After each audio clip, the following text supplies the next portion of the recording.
Yeah, it's your boy Polo the Swag King, and welcome to Polo's POV.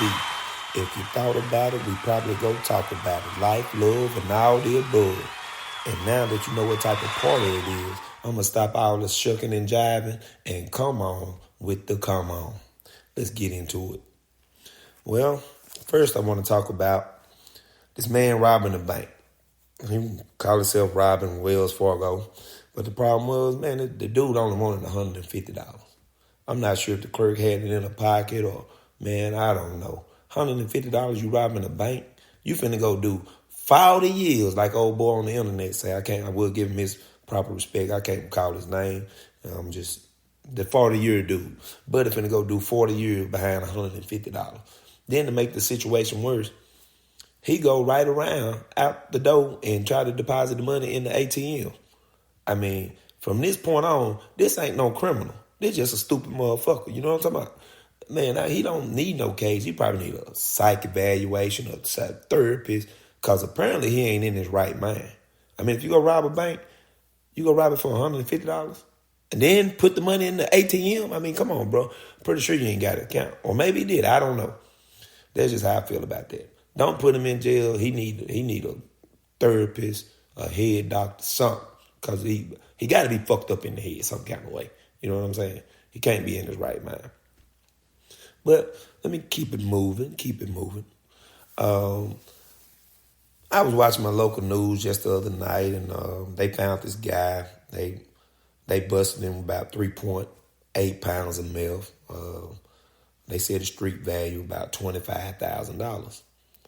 Okay, I mean, I ain't gonna call him low level, but now the news called him and the media calling him a kingpin. I mean, now I don't know the book definition of kingpin now, but I mean, I don't think $25,000 qualifies you as a kingpin. You know what I'm saying? I know guys that stay at home with mama, drive a car worth more than $25,000. You know what I'm saying?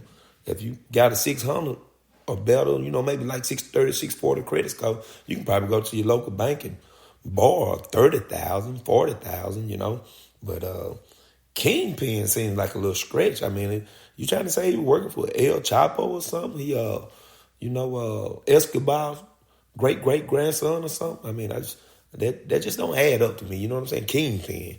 I mean, what are we talking about here?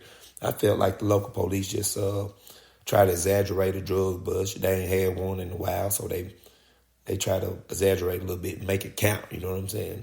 But I don't think $25,000 qualify you as a kingpin. I'm just saying. And, if you know the story, you know the story. If you don't, you don't. But he did have a full-time job. I don't think El Chapo or Escobar or, Super Dave. Remember Super Dave? The guy up in Jeff Davis selling all that stuff and making all that money. I don't think these people had full-time jobs, because they was, you got to watch that word kingpin. That's all I'm saying. But I'm going to keep it moving. Like I said, stop shucking and jiving. Get on down with the get down. Let's get on my boy Nelly. Mr. Hot and Hurl. Hey, must be the money. That guy. I mean, I don't know. I don't know how I quite feel about this story, and I'm going to really put a legend in front of it because it's my first podcast. I ain't trying to get canceled on my first show. So this is a legend now. I can't prove this. I ain't no investigator, none of that. I'm just giving you the information that I heard. You know what I'm saying? But apparently he misplaced a duffel bag with $300,000 in it. How you misplace a duffel bag with $300,000 in it? To me, that's the whole story right there. Because, man, it's hard for me to lose $20, $100. You know what I'm saying? I'm backtracking. I'm CSI searching, trying to find my money. But $300,000, they say the man just lost it or whatever, however that went. And this female, this woman, brought it back to him with all the money in it. And to thank her, he gave her $100. Now, $100, $300,000. I'm doing the math now. I ain't graduated, but I got a couple GEDs. That seemed a little off there. You know what I'm saying? Me personally, I mean, it depends on the way you're looking at it. Now, most people would say, well, if you bring somebody something back, you shouldn't expect no reward. That was just the right thing to do. And that's true.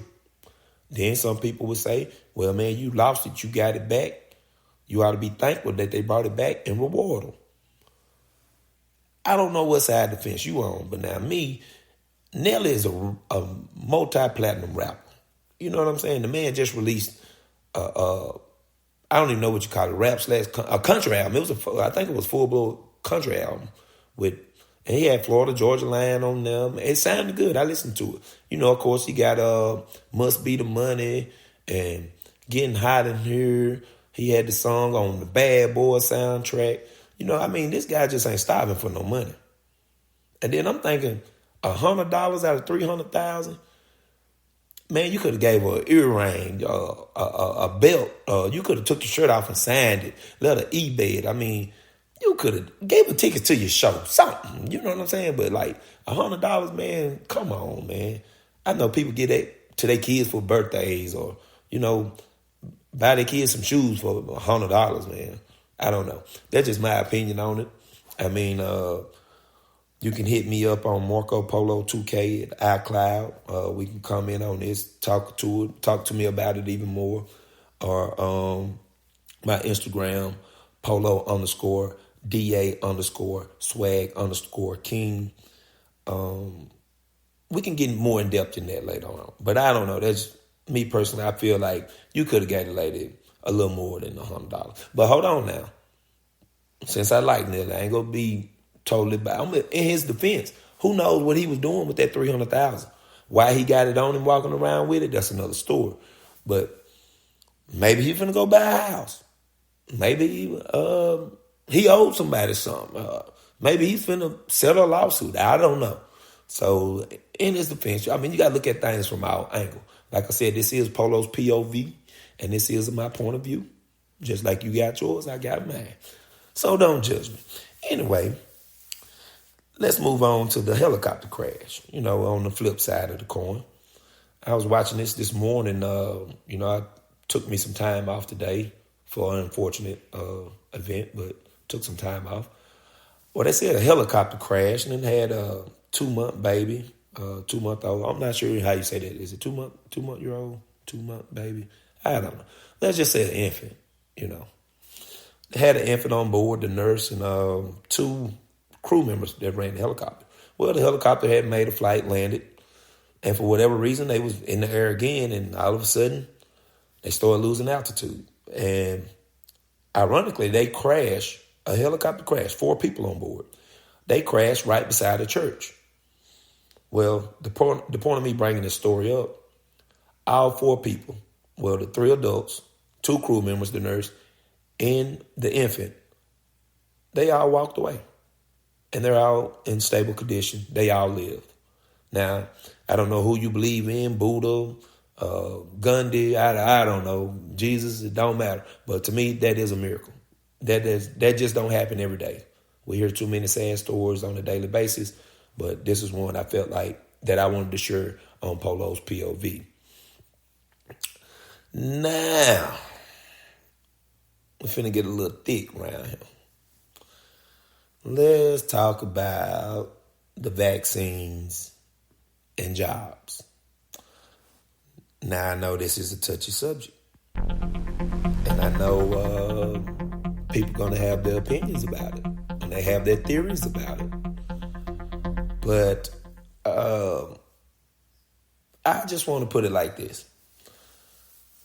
Whether you believe in getting vaccinated or not, do what you feel is best for you and your body, you and your family. Whatever that may be. I know a lot of people feel like the government shouldn't force you to do things, and I kind of agree with that to a certain extent. As far as my body and what I do with my body, no, of course not. I don't think nobody should, not government, nobody. But now as far as the protection of a whole, now that's a different story. And you can get into that, you can get into the back and forths, but I feel like we have to face reality here. The reality is most places, and more are doing it every day. If you want to go inside a restaurant, a bar, a venue, you're going to have to be vaccinated. And that's just the reality of it. If you don't want to be vaccinated, then don't get vaccinated. But you're also going to be, what's the word I'm looking for? You're going to be neglected these things. I mean, luckily we live in America because the Australian, they got a president, prime minister, whatever they got, whoever, like the big shot in Australia, his exact words was he's going to make it hell for the unvaccinated. Now, I don't know your opinion on that. Me personally, I think that's a little much there. I think that's a bit aggressive. But, I mean, that's what other countries and other areas are doing. So maybe the U.S. ain't so bad. I mean, they do give options most places. You can bring tests if you don't want to get vaccinated. They do give religious and medical exemptions. I mean, you got to kind of compare that to other places and other things around the world. That's a very touchy subject, so I'm going to move on to that. Now I want to get into something I call family business. And a lot of people say you're not supposed to talk about family business and all that. But I feel like if it's not too private, not too personal, I mean, sometimes it might help you as an outlet to talk about your kids, your spouse, that uncle you don't like, or something of the sort. But this version of family business, I want to talk about my son, Terrell. Terrell will be 5 on the 27th of this month. But we was riding somewhere. I don't know where we was going. Me, my wife, and of sort. And she had a cup. We all got our own little personal cups. We put our waters and teas and whatever else if we're traveling or moving about or abroad. Well, we was in the car and we waiting on her to come out, and her cup was already in the car. So when Terrell, being a kid, being a typical 4-year-old, he thinks everything belongs to him, whether it does or don't. Well, he grabs the cup. I must have missed it. I didn't see it. And apparently he drinks all of it. Well, my wife, unknowingly what Terrell done did, get back in the car, and she was like, "Hey, who drunk my drink? Ain't nobody did it but Terrell." She was like, "Well, what I supposed to drink?" And just the honest 4-year-old answer, swear to God, he says, "The ice will melt." Now, was he wrong? Absolutely not. He wasn't lying. He must be a future scientist or something.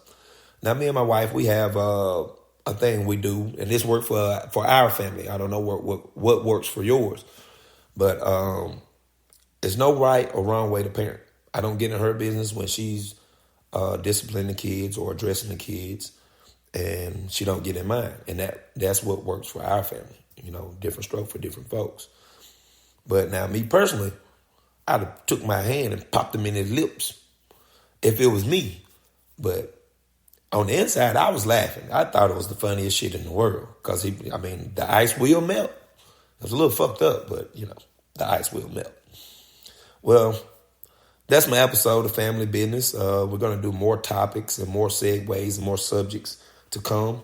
Like I said, you can hit me up with any ideas, any topics you want to discuss, or anything you would like me to do my research and inform you on. You can email me at marcopolo2k at icloud.com. My Instagram is polo_da swag dash. That's polo da swag king, and that's underscore between each word. And I appreciate y'all for tuning in to Polo's Point of View. And I'll try to get y'all some more episodes and more content up as soon as I can. Y'all be safe and be good.